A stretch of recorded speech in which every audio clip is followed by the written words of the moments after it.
I am sitting up on the hillside in the beautiful Sierras, and the reason I'm up here and not down there on the river is water's pretty high right now. Now, there is some spots down there we can get to, and depending on how things go up here, we may end up down there. Now, I got Jeff with me today, but I lost him as soon as we left the Jeep. Now, the reason I'm on this hillside is they really work the area below us. But there's still river gravel up here. There's some good looking gravel. There's some, nice sized rocks up here. So far, all I've managed to come up with is a pocket full of square nails. So they were on this hillside. Why, I'm not sure yet, but I thought, while it's nice and cool, I'll do my hike and I want to work around this hill out of curiosity more than anything else. And I know everything down there has been worked to death, so I thought we'll give her a go up here, see if we can come up with anything. If nothing else, maybe we'll find an artifact. Well, guess who I found? A claim jumper. I found you. I think he's trying to get in on my square nail hoard. Yeah, I don't have any nails yet. Well, that means you haven't turned your detector on, because I tell you what, I've found 3 more nails since the last time we've talked. Okay, well, I think what we're going to do right now is Jeff and I are just going to kind of look around here. There's a huge cut in the hillside above us. So I'm not sure if they were using this to get water down to the workings below, or if they worked up here because they were still finding gold. So hopefully we can find some bedrock and stand a little better chance to find a piece of gold. Just made a lap way up the hill around. There was a bunch of cuts and channels. Well, we've pretty much come to the conclusion that they were just gathering the water to work this area because the river gravel ended up there. Even the square nails ended up there. So we're back down in the workings. We're pretty much just surrounded by piles of gravel. But what Jeff doesn't know is I just spotted a really good looking spot. That's why I turned the camera back on. So before Jeff can find it, I'm gonna grab the detector, see if we can pull up first gold. Well, I've already dug up one target. It turned out to be an old screw. And I have another one here that sounds good to me. Let me stick the mic and headphones, see what you think.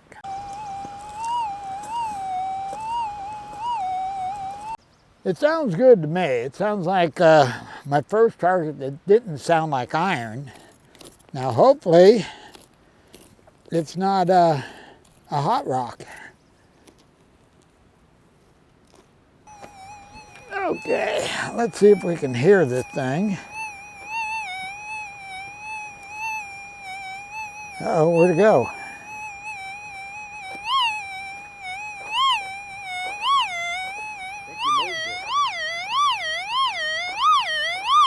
Well, we moved it and it sounds better. Okay, it does sound better. Yeah, that sounds too loud now.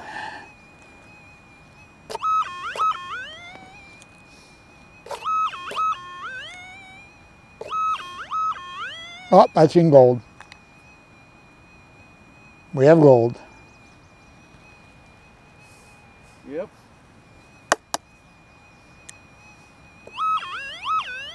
It's awfully loud for such a small piece.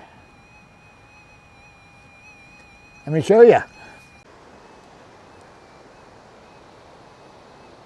Here, it's kind of sharp. Doesn't weigh a whole lot, but it's first gold of the day. I just went over the spot. I got no more targets, but don't ask me why, but I have this uncontrollable urge to dig up a bunch of this gravel and hike all the way down to that river and pan it. And it's going to drive me crazy if I don't, so I'm gonna. Well, I'm here to tell you, it's a long ways down to the creek. It's not far, but it's tough. A lot of round mossy rocks. Got that panned out. We do have gold. Very, very small gold. Let me show you if you can see it. I mean, it's small. Right there we got two little tiny pieces. Well, we've been detecting around for, well, let's put it this way. It's definitely past lunch because I'm starving. But this spot right here really interests me because all the rocks stacked here are huge. And big rocks means this area had a strong flow, which will increase the odds of us finding a piece of gold. Because there could have been a lot of gold here, but if it's not big enough for the metal detector to pick it up, it's, we're not going to find anything. So if you're in where you would figure that the big gold would be when they work this area, that would increase our odds of finding a piece of gold because more of the gold will be on the larger side. And out of all the tailings I've seen that we've hiked through, this is the largest. So this is why I wanted to stop, do a little bit of detecting here. Now, Jeff's over here a little bit digging on a target, so let's go over and see what Jeff's finding. And yes, Jeff found hot rocks and metal. Hot rocks, let me tell you. I had a really loud target here. I knew it was a chunk of iron. Dug it up, it's all square nailed, but we still got a target here, and it sounds good to me. Let me throw the mic in the headphones, see what you think.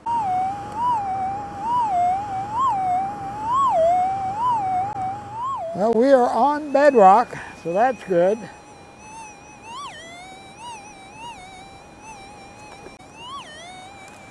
Uh-oh, we're running out of dirt. I hope it's not hot rock. Well, come on, where is this thing? Well, we haven't moved it yet. Oh, we moved it. Now it sounds like a nail.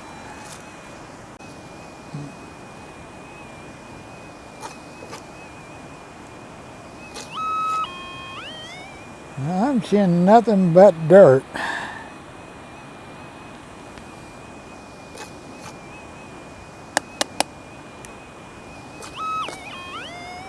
Oh, I see gold. And there we have a nice sized piece, but flat. It's way past lunch. We're both starving. So we're gonna break for lunch. And then I'm gonna have Jeff go over this spot, see if he can turn up another target. And hopefully we can get a bunch of gold out of here. We're back from lunch, and we kind of cleared this area off. Jeff went over it, and he's got a target right here. It's pretty light, but it sounds like a good target to me. Oh good, I had the camera on. And Jeff found a piece of gold, believe it or not. Gary drug me over here. Told me dig right there. Found 3 hot rocks over here. But that, you could tell the difference between that and the hot rock. It was And here's that piece that Jeff just found. Nice little round chunky. Okay, I got that first piece up there. Jeff just got that one out of here, and I have a target right here. Problem is, There's some round river rock in there, and a lot of these rocks are hot rocks, and they sound really good. But you get an inch or two away from them, and it goes away, so they're easy to identify. See if we can find this target.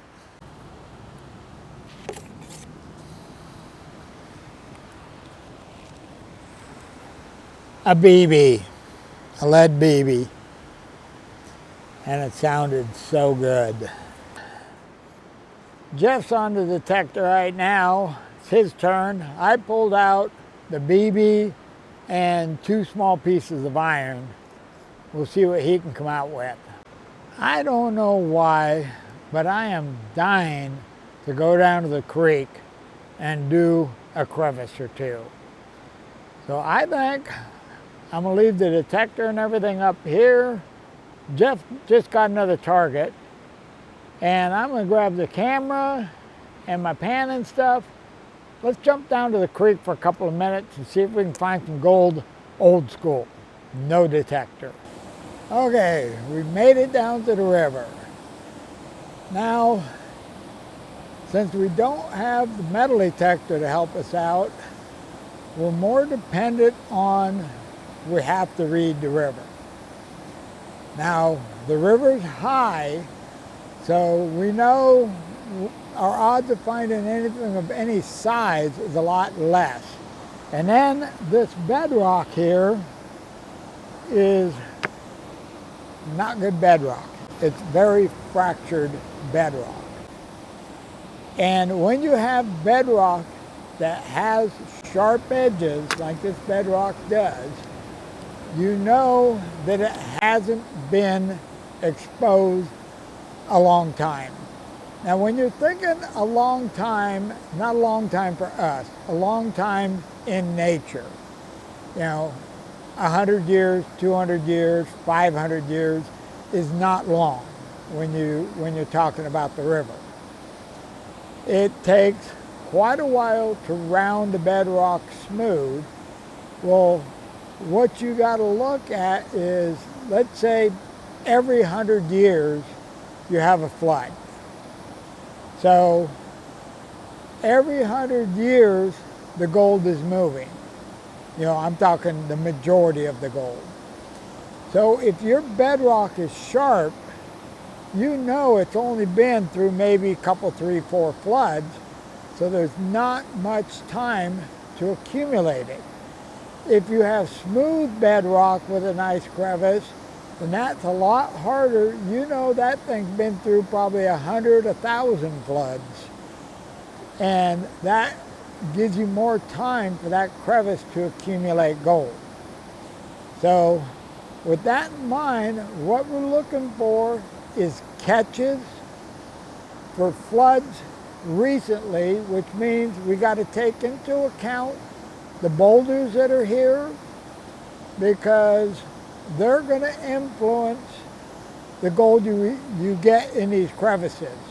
If it was smooth bedrock, the boulders aren't important other than to tell you where the flow is. Right now, we're going to use the boulders to help us catch gold. All right, let's do a little looking around. Now, another thing we have to consider is this area where we're at today gets a lot of traffic. So if it's obvious, it's been worked. So we're not even going to waste our time on that. Now, if you look at this area in here, you'll notice that there's basically no river rocks. They're just boulders that have come down off the hill. There's a river rock now and then, but they're pretty small and they're few and far in between. Now what that tells you is one of two things. Either there's so much flow during a flood that it washes it clean, or that area does not get flood water very often. And I'm thinking it's the latter, because it's in a spot where during a big flood it wouldn't get hit direct. So our odds, we know we're not going to find nuggets. We're going to find flood gold. So that's a really bad spot to look for flood gold. Now the spot we're in right now looks much better to me. Let me show you why. Now this area has rocks, has a lot more river rocks, and there's a lot of gravel caught in the low spots. Now this spot right here has caught my eye. The reason is we got nice round river washed rocks, but you'll notice how they're all been jammed in here. Now the river's behind me, hills up here, which means the water has come around, gone up on the hillside, and is heading this way during a flood, pushing them this way. Which means this low spot is going to be close to dead water, but it's not going to be absolute dead water. By dead water, I mean down on the bedrock, not up here in the flow. But what's really caught my eye is there's some small crevices here that most people wouldn't waste their time on. Let me show you. Now right here is our big boulder. This is bedrock, but you can see right here we have a very small crevice. And then up here, which would what would be the dead end, this is where your dead water would be because we know it's going this way. We have gravel packed in here. Okay, what I'm going to do, we're going to do 2 pans. We're going to clean that crack out. That'll be our first pan. Then we're going to jump up to the end. That's going to be our second pan. And I'm guessing our best gold's going to be the second pan because that's just a low spot that's got gravel stuck in it. Doesn't look like a crevice. The only thing that attracts me is the way the water's going. I know that is a back eddy right there because of the gravel that it piled in there. Most people aren't going to dig that. So let's see how we do. Okay, we got our first pan, and I might have cheated a little bit. I moved that big rock. That's what I was saying is when you're in an area like this with the bad bedrock, you're kind of dependent upon the gravel helping you to catch the gold. Now normally in a flood that rock would be gone, but that rock may have been there through a couple of high waters and gathered up a little bit of fine gold under it. At least that's what I'm hoping for. Okay, I'll be right back. We got that panned out and we got us a little bit of flood gold. Let me show you. Okay, you can see here we got a nice line of flood gold. Now the black sand is a wee bit coarser than I expected. The gold, the pieces are nice size, but they're pretty flat. So, you know, this is definitely flood gold, but a little larger than I expected. Okay, well, that second spot's gonna be, it's gonna be hard to beat the crevice. Let's dig out the second one, see how that one looks.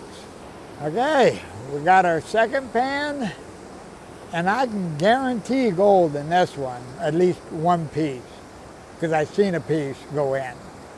All right, that second spot looked pretty good. There was a nice little catch in there I didn't expect.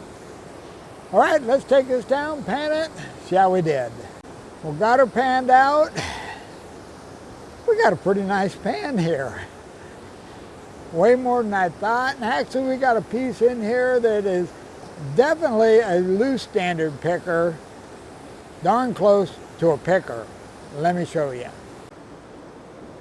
You can see we got a nice spread of gold here, and this one right here, I'm almost, that one's darn close to a picker. You know, it comes down to working the ones in the right area that don't look obvious. You know, when you're in an area like this where a lot of people come through here.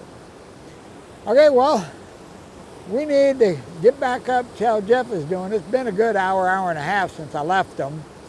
And hopefully he's got another piece of gold too. Well, back up with Jeff, no gold. We're both tired and we're both thinking about ice cream. So we're gonna go see if we can find an ice cream store. I'll see you guys back at the house. Did you get one of these?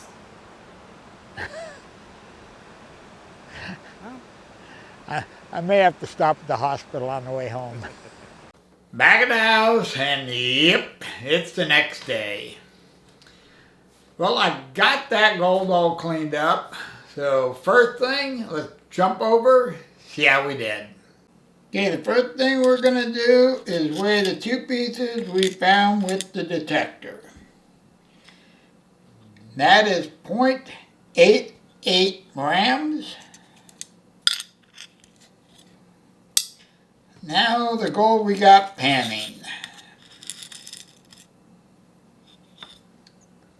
1.04 grams, and all total we ended up with 1.93 grams. Almost 2 grams? That tickles me pink. I've been trying to get back into a 2-gram rut since I complained about it a year ago. Now the one thing that really interests me is we found more gold panning than we did with the detector. And that got me thinking, I need to do more videos on reading the river. Because if you can read the river, you can look to where, the areas that have the flood gold versus the areas that's going to have the larger gold. Well, to detect in the areas that have flood gold, you're not going to do as well because your odds are there's not as many pieces in that area that the detector will pick up. So you want to spend your time, since the time on the river is limited, you have to manage it to where your odds are the best for the detector, which means you need to work in the areas where the larger pieces are. And reading the river will give you that ability. So I'm thinking I need to do a video or two on just reading the river. Now right now, it's a little tough because there's so much water coming down. It's warming up, the snow's melting, the reservoirs are full, so we got, a month of high water. Then things will start improving. Okay, well, that's enough blabbing for now. I'm out of here. You guys have a wonderful day, and I'll see you in the next video.